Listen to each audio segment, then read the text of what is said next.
All right, this time we'll take an opening statement from Coach Scott, and then we'll open up for questions for the student athletes. All right. That was fun to lose. Had opportunities, things that you lose football games with some penalties. Turnovers, especially in championship games, those are things that bite you. So in the end, didn't do enough to overcome that. One thing we proud ourselves of not doing is beating ourselves. Kind of did that a little bit and hurt ourselves in that regard. However, I'm proud of this football team, proud of what we started, what we've been accomplishing, and what we'll continue to build upon. All right, now we'll open up for questions for the student athlete. Please raise your hand, name and affiliation, who's the question from. The mic up. Wait for the mic, please. Thank you. Dr. Liz, inside the HBCU Sports Lab, this question is for Quentin Williams. I know it's hard to put everything in fast just coming off the field with such a tough and emotional game, but can you talk about just the flows of the game and how your team continued to fight, whether being up early or late in that fourth quarter, getting down and coming back to push it? Our team, I feel like we're a very battle-tested team. We've been in these roles before. As also our defense, in my opinion, I feel like they played an amazing game. Like Coach Scott said, he can't win many games, but he can turn the ball over 3 times. So, that's on me. Gentleman with the black head right here. He's going with the mic.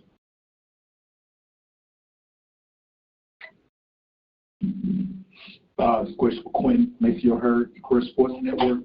Just talk about the journey. Of course, it's not how you wanted the season to end, but being the DMV kid, just represent Howard University. Just talk about your journey. Been a long 4 years, 5 years in this program. I remember being my freshman year, being thrown into the fire as a true freshman. Up until now, I look back on that journey, I wouldn't change it for the world. It just hurts that I couldn't end it up on my terms, but I wouldn't change anything for the world. I love the university. I love my teammates, coaches, everyone, that supported us from the beginning. So, I thank Howard for everything. Hey, Q, James Hill with James Hill Sports. Just talk a little bit about representing the Howard brand, this program, this university, and what that means to you personally for the rest of your life. Moving forward, I look back on this journey we had this year. Really, just so early, I enjoyed every moment of this game and this ride I had for 4 years. But just moving forward past this and looking back on this game and this team we had this year, I think it'll be one of the better teams to ever come through Howard. So it's a good to be a part of this, to be a part of something bigger. How Coach talked about setting the standard for the university to come, for the games to come and the season to come. I feel like we set the standard, so I appreciate this team. This question is for Carson Vanderglaze from the Career Sports Talk. Take us through that fourth quarter, the ebb and flow of the game, and what did you see from your perspective in that turnout? We just kept fighting. The game ain't over because those zeros on the clock. So we kept communicating on defense, kept flying around, just kept going, kept training. This is Desmond Purnell with WUSA 9. This message, questions for Coach Scott. I'm sorry, we do a question for student athletes, for a student athlete. Thank you. Well, Carson, this question is for you. I saw a lot of your teammates, standing in the tunnel watching the celebration, and I heard a lot of them saying we're going to be back next year. What were your emotions as you saw the confetti coming down, but it was for Florida A&M? What feelings, any sense of motivation coming from watching the other team celebrate? You never want to watch the other team celebrate. You want to be the one celebrating. But, we definitely going to be back. Going to keep fighting. Not losses to learn. Just learn the lesson. Jim. Thank you. Jim Trotter from The Athletic. I wanted to ask both players, what has Coach Scott meant to you all, not only as a coach, but as a man in terms of your development? Well, I just want to start by saying, bro, I appreciate this man next to me. He honestly changed my life. I will go through the fire with him. Any dark tunnel, dark alley, I'm right next to him. You know, it ain't been a best trip or the best experience. You know, it's highs and lows. And during the lows, he was still there no matter what. Even when he could have, you know, did something different or, you feel me, gave up, he still kept going. So when you see that out of your coach, you want to do whatever for him. So I appreciate him. As a man, as a player, he showed the utmost amount of love, and you can't ask for nothing better. For me, I think Coach Scott has been like a great role model for me. You know, when he first got the job, he could have went in another direction at the quarterback position. He could have made changes. So for him to just, you know, believe in me and trust in me throughout his tenure here, I think it spoke volumes to me and also my family. So, you know, I love Coach Scott. I appreciate everything he's done for me in this program. And as a role model outside of football, he's done a tremendous job showing us the way how to just be a better man. Instilling simple values to us that we can carry on throughout our lives. So, you know, I love Coach Scott. I appreciate him for everything. We have time for one more. We'll go here. Hey, Greg, MTV Sports. Carson, this question is for you. You had a phenomenal pick six in the game. Talk to us about what you saw in that play and what were you feeling at the moment? Well, one thing Coach K did like to tell me is film don't lie. You feel me? So you watching the film, you know exactly what the team gonna do. And you feel me? I'm gonna fall back on my film, my training, my practice. I saw the play before that. They ran the same exact play. He wanted to throw it because he saw me kind of out leveraged. Then they went back to it, and I just jumped it. All right, Carson, Quinn, thank you for your time. All right, now we open up for questions for Coach Scott. Vaughn, you go first. Coach Scott, first off, congratulations on a key year and a great MEAC championship. Ron Wilson, HBCU game day. Coach, just talk about, I know it's the emotions of the game are high on your mind, but just talk about the week here at the Celebration Bowl, at the HBCU National Championship, and how the Celebration Bowl committee has put together an experience for these young men. What a great experience. I said in the end, kind of told the guys even before the game, I said you've already won. Sometimes you got to understand the blessing is just the opportunity. And to have an opportunity to be here on this stage to compete in this beautiful venue and to have the week that we had, the few days that we had, and some of the events and the planning and all those type of things and the service that was given to these young men and the experience that they had is one that, you know, will build memories of a lifetime for them. No matter what the result of was the game, obviously you want to always win.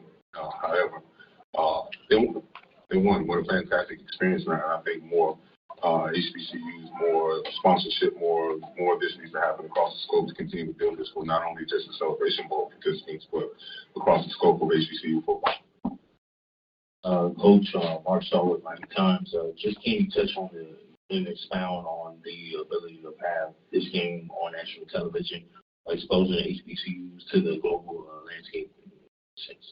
Yeah, that's a really good question. It's kind of what I just alluded to. It should be more, right? It should be more. It shouldn't just be this game, but with it being just this game, I mean, what an awesome opportunity, right?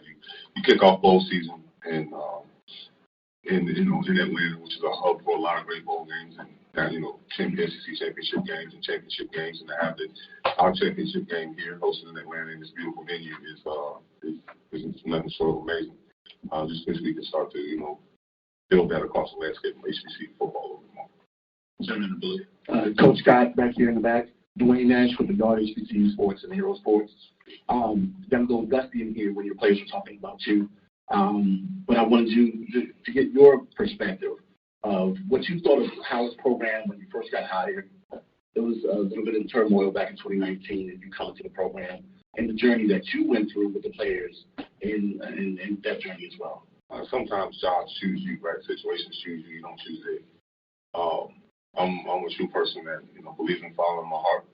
Obviously, it was something I prayed over and did a lot of work and a lot of research on, and it was spirit led to be at Howard.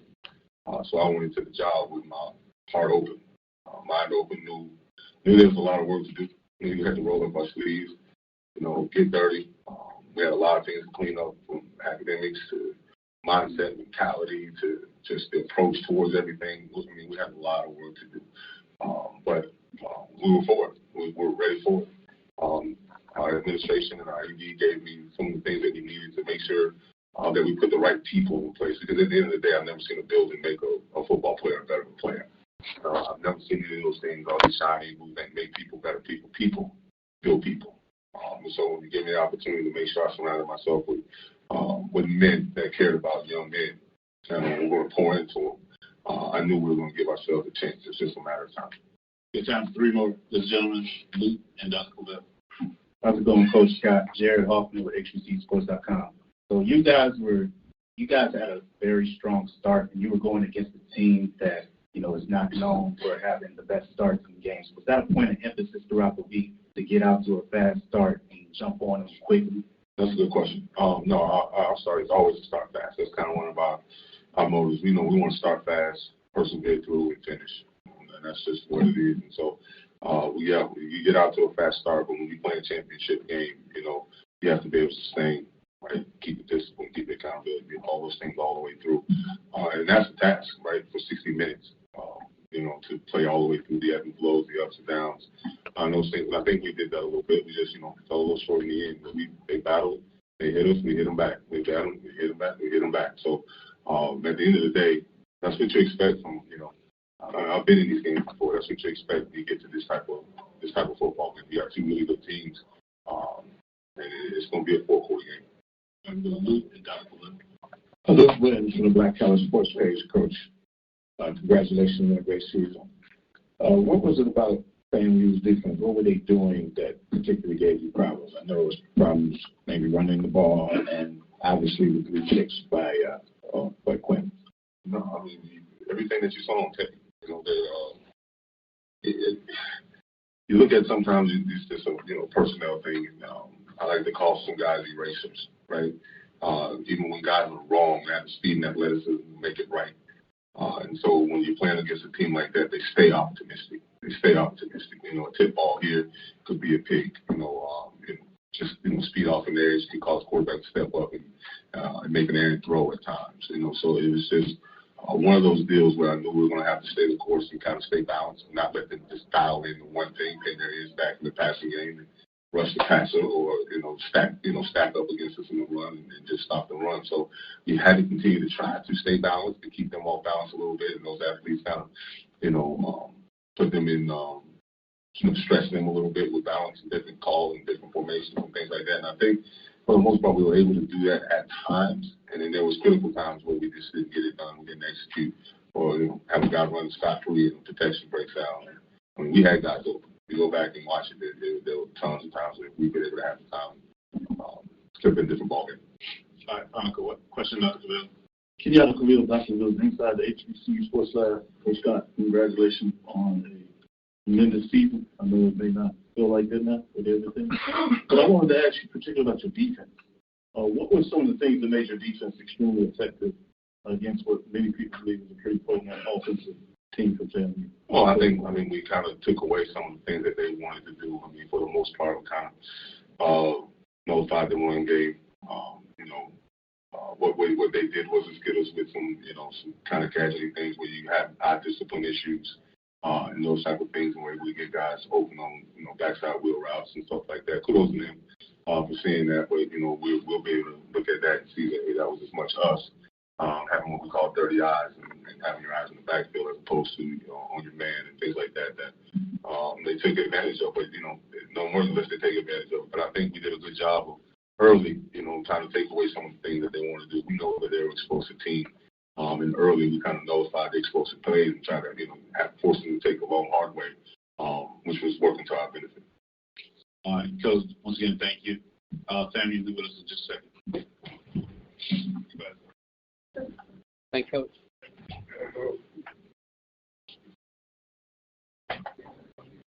Once again, we'll do an opening statement from the head coach, questions for student athletes, and let student athletes go in there and coach stay behind for questions.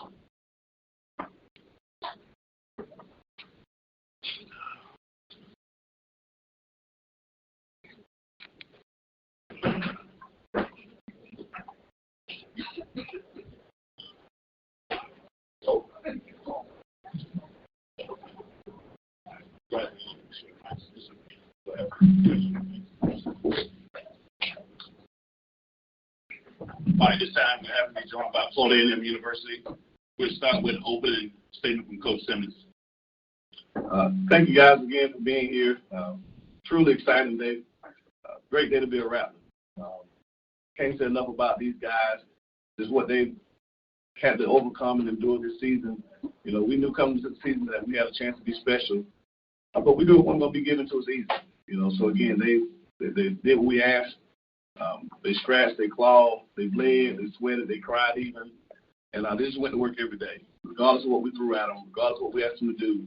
They did it, and now they're champions, and no one can ever take that away. So we're excited to bring the Celebration Bowl trophy back to SWAC, and I know Commissioner is very excited about that. And it's a great week, great event, and I think that these two of these guys will be transitioning on, but we got a really good team returning, and we got to get some more guys to help to run it back because we want to be here again next year.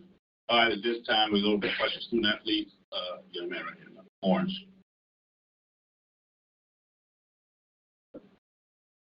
This question for Jeremy Mayfield Hurd, Crush Sports Talk Network. 9 different receivers touched the ball today. Ball distribution seemed like it would be effective because once you guys start getting on the move, a lot of those backside throws start opening up. Just talk about the game plan for this week. Yeah, I think that's our plan every week. You know, we have what we do well. We're going to present it a little differently, you know, every time we play. But at the end of the day, we're going to do what we do well, play our game, and, you know, that's how it's went the whole season. You know, I think we've done a great job of spreading the ball around to everybody, you know, and everyone on our team can make plays, you know. I have trust in every single guy that I'm throwing the ball to, and, you know, hats off to the whole line doing a great job, giving me time to sit back there and find the right guy. All right, guys. Roy Evans, Black College Sports Network. I want to talk to the 2 MVPs of the game. At the beginning of the game, it seemed that Howard knew what you guys were doing and what was going on. Talk to us about how Coach Simmons and the rest of the coaching staff's preparation leading up to this gave you all the ability to stay focused enough to get back into the game. Well, I would say, I mean, just from week 1, we kind of had to handle adversity from day 1, from fall camp. We go up Jackson. We put up 28 in the first half, but the second half wasn't our best. So, I mean, we had lows in the season where we had to, you know, fight back and make things happen. So we've seen it before, and it was something that we've been, you know, practicing, you know, been well coached on. So it was pretty easy, I would say, to get back to who we are and playing Rattler football. Young lady in the back. And continuing on what he said, we've been in this situation several times, so it wasn't really nothing that we had to get adjusted to. We just had to come out and stick to the game plan and make it work. You go, young lady in the back. Hi, Allison Posey, WCTV Sports. This is a question for Kelvin. Being a local guy, man, being from Tallahassee, being named the offensive MVP today, the performance that you have, how much does this mean to you to do it for Rickards High School, to do it for Tallahassee, and to do it for Florida A&M? I mean, it means the world. Like, my parents, they put so much work in to get me to this position. All the folks in Tallahassee that supported me all the way, I just want to give a big shout out to them, man. It feels amazing. I'm just glad to be here, and shout out to God. Paul Wilson from HBCU Game Day, and this is for all 3 players. All 3 of you started your career somewhere else, and you decided to end it at FAMU. What went into that, and how do you look back and think on that decision? What's up with you, Musa, that work our way down? Yeah, I mean, I've spoken about it many times, you know. I was reluctant, you know, to transfer. I didn't really want to do it, but I had to because I knew I wanted an opportunity to play, and I'm so thankful to Coach Simmons for giving me that opportunity. You know, that's the first thing I told him was just thank you for believing in me because, you know, he didn't have to.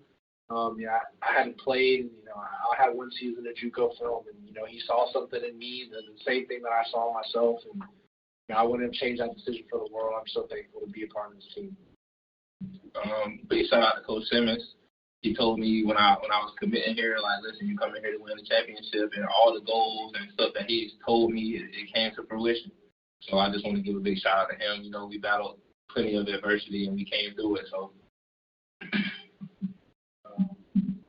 to piggyback, coming from junior college, I mean, I was really looking for a home, somebody who would, you know, treat me well and allow me to play the game that I loved as a child. So a big shout out to our coaching staff, Coach Schmitty, just for allowing us to be us and play football. I'm beyond grateful to even be here. I would say what influenced my decision was just the culture in itself. Having players like Marquise Bell, who played in the same JUCO conference that I did, and to see what he's doing now. So it was definitely an inspiration and my influence in coming to FAMU. Dr. Bill. Kenyatta Cavill, Dr. Mills, inside the HBCU Sports Lab. This is for all three of you in terms of Jeremy Lewis, obviously the MVPs of the game, Bill Dean and Isaiah Majors. You came in here, I'm sure you wanted to think through your head in regards to winning a championship, a national championship. In this case, the Cricket Celebration Bowl, HBCU national champion, ending the season with 12 wins. With all that said, now that the motion is there, you've actually done it, how do you feel? We're starting to far in working with that this time. I'm at a loss for words. It's my first time ever winning a championship like this or something huge in my life. So, hey, I can't complain, man. It really don't feel real at all. Yeah, I'm super excited, but the competitor in me can't just help but want to go watch it back and see, what I could have got better at, Try to not make it a nail biter, but, I'm so proud of our guys for being able to fight through adversity. I'm just really excited and ready to get to go see my family. Hi, I'm Golden P. Smith of Exposure Magazine. I just wanted to get feedback from everyone on what it means to you to win this championship here in the city of Atlanta. So this time, let's start with Wilson. Yeah, it's my first time in Atlanta. Celebration Bowl did a great job of putting on a great event for us, and what better place to play than a venue like this? I had a lot of fun. I enjoyed it. And that was a great experience. Well, we got a lot of teammates from Atlanta, and I heard like the majority of the fan base or alumni from FAMU are in Atlanta. So I'm glad they can all come out and celebrate this victory with us. It feels so good to bring it back home. I would say it's just a blessing. I've never been to Atlanta, so to come here for my first time and to walk away with something so precious is a blessing. We can get the last question to the senior down here, Mr. Luke Williams. Oh, thank you. Relax, Michelle. And the bed might be the right way, man. Michelle, relax. Luke Williams from the Black College Sports Page. This is for Jeremy. I got one for Jeremy and one for Isaiah. Jeremy, 3 touchdown passes in the fourth quarter. What opened up late that allowed you to hit those TD passes down the stretch? And Isaiah, explain that last game-sealing interception. Yeah, we had a game plan coming in. We had a couple plays that we were saving, and they were just the right time. And on that last one, we had the same thought process. I told him, and he told me right back that we're going to call that. And I'm just executing the plays that he calls. That's my job, is to execute the plays and get us into the right one if we're not. And that's all I did was my job, and the rest of the guys did their job. And when all 11 guys do their job, great things happen. So hats off to the offense, hats off to the defense for playing a great game. I'm so proud of our guys. Yes, and I would say when you get into clutch situations, you kind of know what the offense is going to present to you when it comes to screen draws, quick outs. They got limited time, so they're trying to move the ball fast and save as much time as possible. So I went with my hunch and just made a play on the ball. God allowed me to come up with the interception. Come on now, I can't look. Once again, from that meeting, thank you for your time.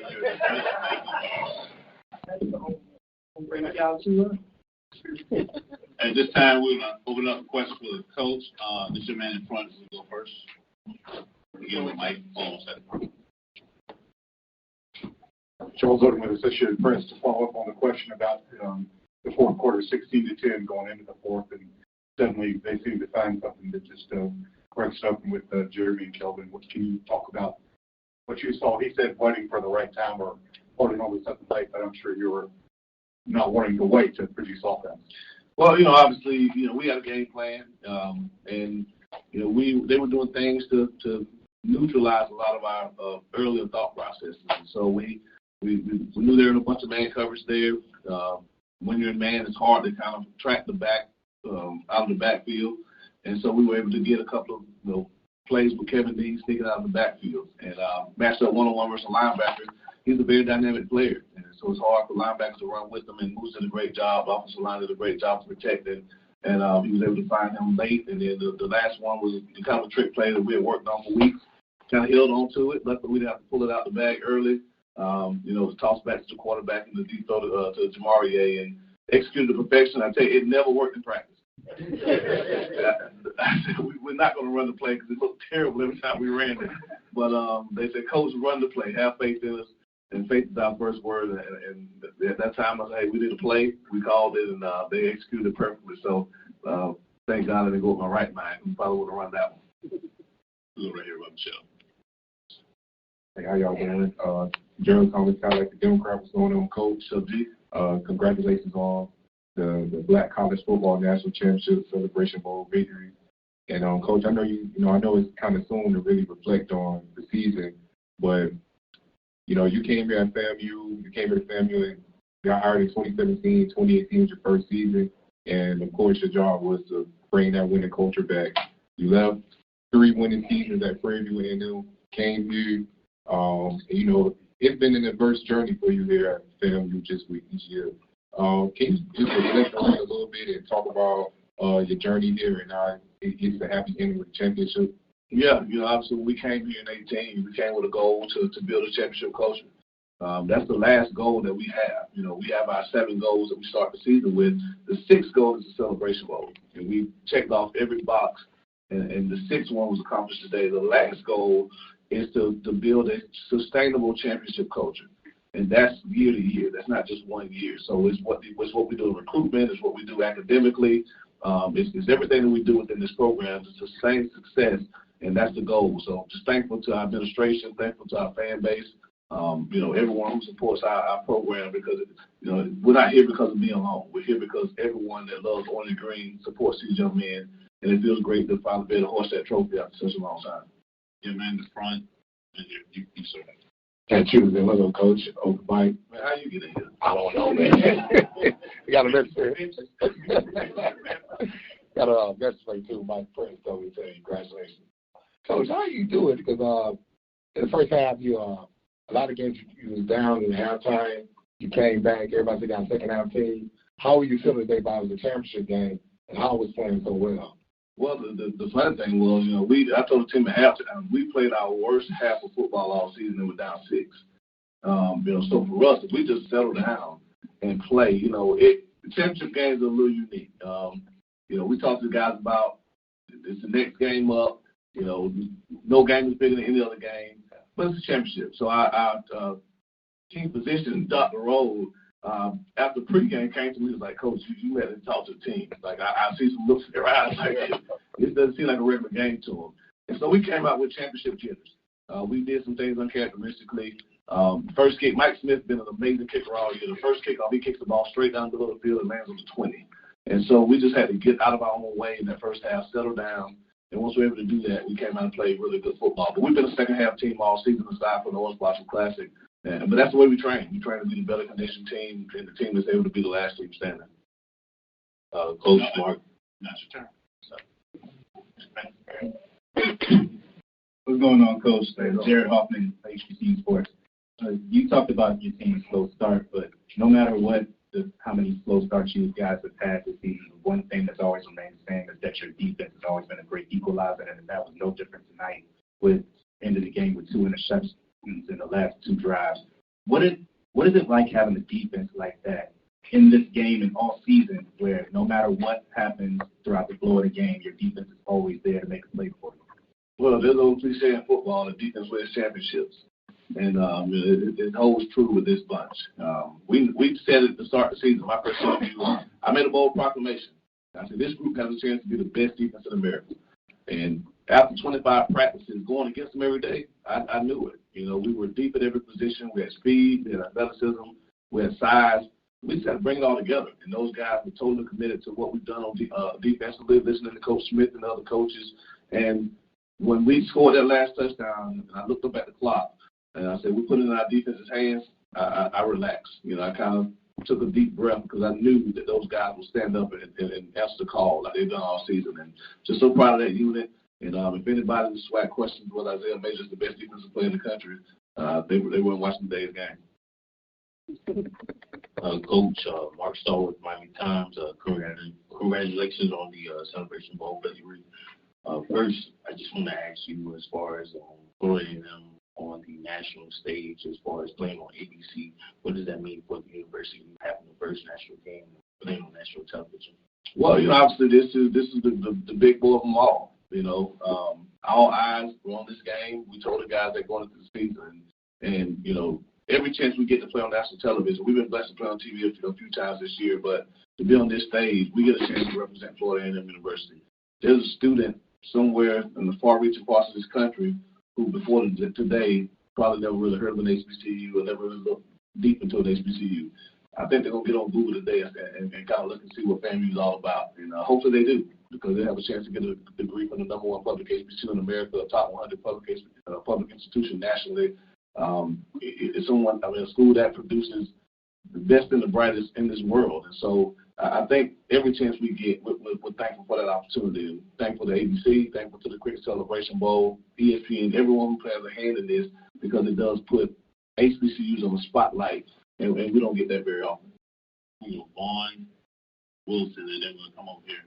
Vaughn Wilson capitalized on the HBCU game day. Coach, midway in the third quarter at a critical point, you gathered the offense in a circle, and you had prayer meeting with them. Can you tell us what Bible verses you were telling them?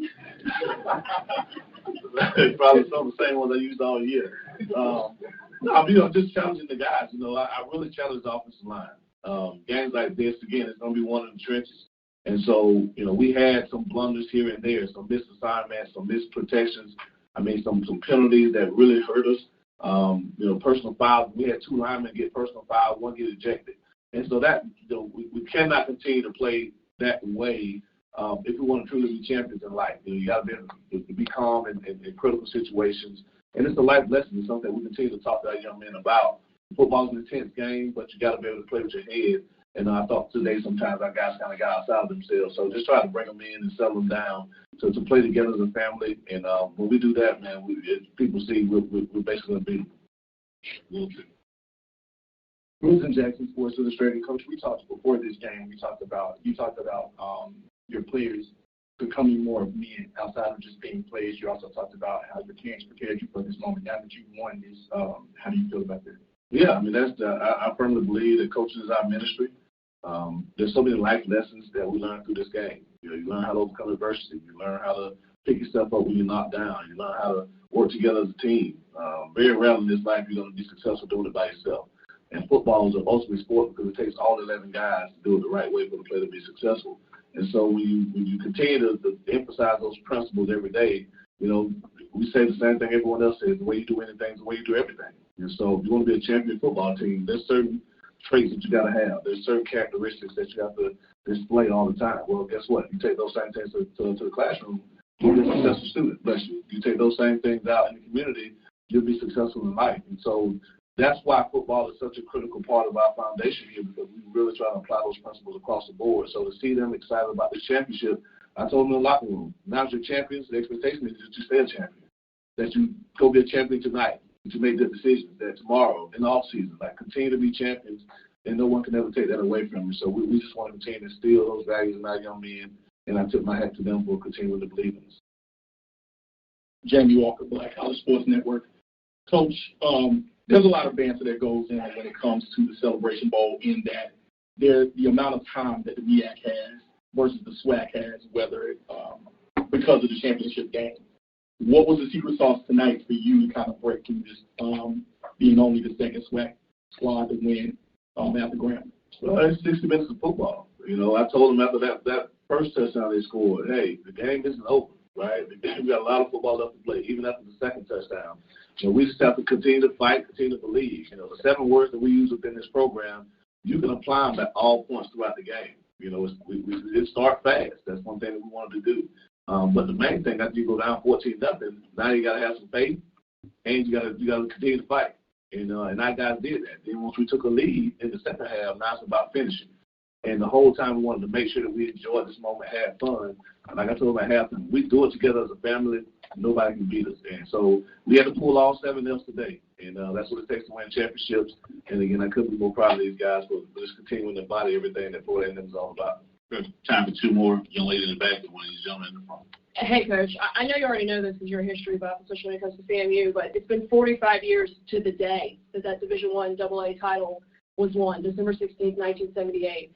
Knowing how much this university means to you personally, to do that on the day, 45 years from that first national title, how much does winning today's celebration will mean to you? It means everything. And if I wasn't so superstitious, Allison, we would have worn the orange helmets because that's the uniform they wore, the orange hat, the green top, the white pants. But we're so superstitious in white helmet. We have lost the championship game format in white helmet. So we want to stick true to what we've done. And that we really wanted to honor that 78 team by wearing the green top with the white championship pants. And, I know Coach Hubbard is smiling right now. I'm sure I have a text on my phone somewhere from him congratulating me. He's been one of my biggest supporters. And just again, I took the shirt off that I was going to put on because I never wanted to be about me. And I wore my God is a Raptor shirt. So these on sale, by the way. Again, just being able to be mentioned in the same breath as the J.K. Willie Hubbard, Billy Joe, Ken Riley, or Joe Taylor. It's truly special. And now, we had a championship kind of voting in 19, but now it's undisputed. And so thankful to be the head coach at Florida A&M. I'm overwhelmed with joy to be able to lead this phenomenal program because of what it means to my family, my community. And again, God is a rapper. Final question. Congratulations, Coach Earl Kitchens with Qualified Back Awards. You had an opportunity to come to Florida A&M, but that didn't work out for you. Does this championship sort of make up for that opportunity that was missed? We're going to find a way to bring that up. I don't know what it is about championship game. We're going to bring up that moment in 03. But no, everything's on God's time. It wasn't my time in 2003. I see it our players all the time. I don't know what God was saving me from. It was not allowing me to come to FAMU as a player. He brought me here at the right time. He set it up to where when I came, the path was laid for us to be successful and set the foundation. So, again, just thankful that, I'm in this place and continue to be what my feet are. Again, it's really a blessing. And Rattler Nation is so excited right now, and the feeling that they have is really what drives me to continue to do what I do. Luke, you didn't have a question. I'm gonna let take one more. I gotta let my man Dr. Seville, Coach, you get the last question. You want you to have the last question? First of all, thank you. Oh, that steak coming. That's a mistake. I already made reservations. Dr. Bill's inside the HBCU Sports Bar. I wanted to ask you a crucial question. Coach Willie Shotgun Simmons, known in many ways from the offensive side of the ball, obviously this championship is based on a lot of this. But there was a critical time in the game, at least from my perspective, I wanted to feel. There's 2:33 left in the game or so. It was 3rd down, 3rd and 6. Hand it to your running back. Obviously, if they get the first down, you kneel out and try to run it. But what was in your head of deciding, let's run it, lean on the defense versus throwing the pass? Well, someone asked earlier, what's your thought process when you have a top-notch defense? Well, again, at the end of the day, when you throw the football, there's 3 things that can happen. 2 of them are bad. You can complete it. That's the good thing. You can get a sack. You can throw an interception, throw an incompletion. So that's the 3 bad things that can happen. So, one, we wanted to keep the clock moving. They had burned a couple of timeouts early in the second half, so I knew they only had 1 timeout left. We have one of the nation's best punters. And so at that moment, you make a decision. Do you try to be aggressive and throw a pass? If it's incomplete, the clock stops, and you still punt it. Or do you run the ball, force them to make a decision? They got to call a timeout there to stop the clock, and they're done. Or they got to let it run down, and then they lose 40 seconds. So we made the decision there to run the ball, hand it off to Terrell. We call a play that, hey, if it pops and we get a first down, great, game's over. But when you have the nation's #1 defense and one of the nation's top punters, you put it in their hands. And they tackled it short. Trey Woolhart boots probably a 50-yard punt. I mean, he crushes the ball, forces them to fair catch it, And then I think 2 plays later, we get an interception to seal the game. So, special teams and defense, we knew was going to be a critical part of this game. And in those type of situations, I mean, that as a leader, as a head coach, you got to make some tough decisions. And, hey, you roll the dice. But there's always saying that in those moments you think players, not plays. And so I thought about Isaiah Major. I thought about Trey Wilhoit. I thought about Anthony Dunn. I thought about Javen Morgan, guys that can really make a difference in the game. I didn't really think about us trying to be aggressive on offense. So it was a calculated risk, but fortunately for us, it paid off, and it worked out exactly what I thought it would. All right. Once again, Coach, congratulations on the win. Thank you for your time. Thank you, guys. Appreciate it.